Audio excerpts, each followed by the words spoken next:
Okay. I attended the University of California at Berkeley during a very tumultuous time. It was during the student riots from 1961 to 1965. There was a lot of unrest in the student community, and that turned in later into to produce that unrest to produce the hippies. And so I graduated from that school with a bachelor in history and a minor in fine arts. Then I went into the U.S. Peace Corps. I didn't know what to do with my life. So I had some vague idea I wanted to help people. So I decided to go into the U.S. Peace Corps, and I spent 3 years in Malaysia. During that time in Malaysia, I got very interested in photography. So I knew another person in our Peace Corps group. He was a professor at Rochester Institute of Technology in upstate New York. They were funded by Kodak Company. It was a very kind of a prestigious school for photography, so he got me into the master's degree program. And actually before that, I had been called into the draft. The United States wanted to send me back to Southeast Asia, but this time as a fighter in Vietnam. So I went from the Peace Corps to potentially going in the Army.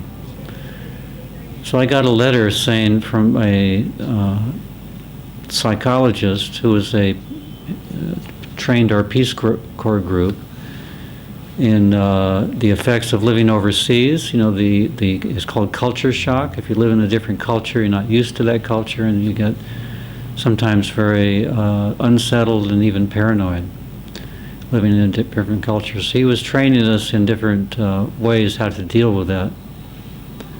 And he gave me a letter saying that I was psychologically unfit for combat.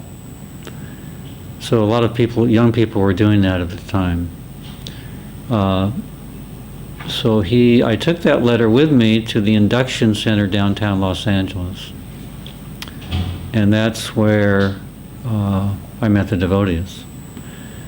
I actually went into the induction center with a letter. If they were going to take me, what could I do? I was going to go. But he looked at the letter, the man at the desk, and he said, "Oh, you've been in the Peace Corps." He said, "You can go home." So that was quite prophetic, because when I opened the door to go home, there were the devotees chanting in the Sankirtan party across the street. It must have been Vishnujan Maharaj and his party, because he was going downtown Los Angeles at that time every day. So I heard the mantra, and I had some feeling that it going into my heart. You know, I was described how the vibration of the mantra enters the ear hole and goes into the heart. I had some feeling like that. And then I walked away. I didn't see the devotees again for a year and a half. In the summer of 1970, I had given some of my pictures that I took in the Peace Corps to a photo agency in New York. And they were interested in the pictures. They were quite exotic. And so they took them. And, you know, people who want pictures, they come into photo agencies. And if they like the photographer's work, they hire them for different magazine assignments. So the editor of Asia magazine was an Indian gentleman. He saw the devotees chanting in New York City, and he was very intrigued by them, and he wanted an article for his magazine on the devotees. So he saw my pictures, called me up, and I took the assignment, and I met the devotees in downtown Manhattan, and then they took me back to their center in Brooklyn.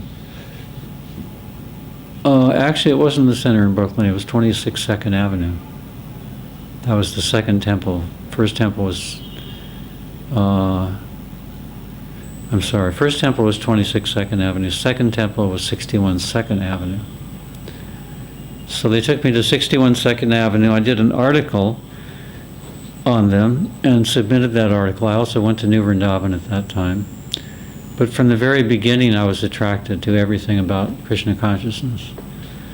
In fact, when I entered the temple for the first time, the president, who was Rishi Kumar at that time, he took me to the arti that was going on in front of Lord Jagannath.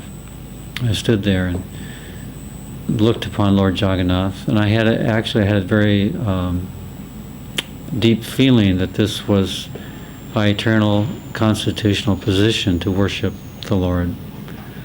I wasn't looking for a religion at the time. It just kind of happened that those feelings came upon me and that attraction for Krishna consciousness. So that was the beginning of my attraction. I did another article that summer of 1970 for another magazine.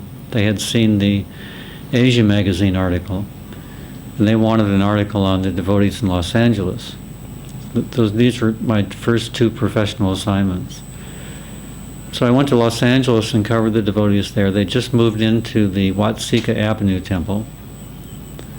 And I did that article. That was published. Then I went back to school in the fall of 1970 to do my master's degree. I had done a year already of the master's degree program. So my idea was to go to India to meet Prabhupada and do a photo essay on the origins of Krishna consciousness in India. So in December 1970, I left for India, and I had an address in Mumbai where the devotees were staying.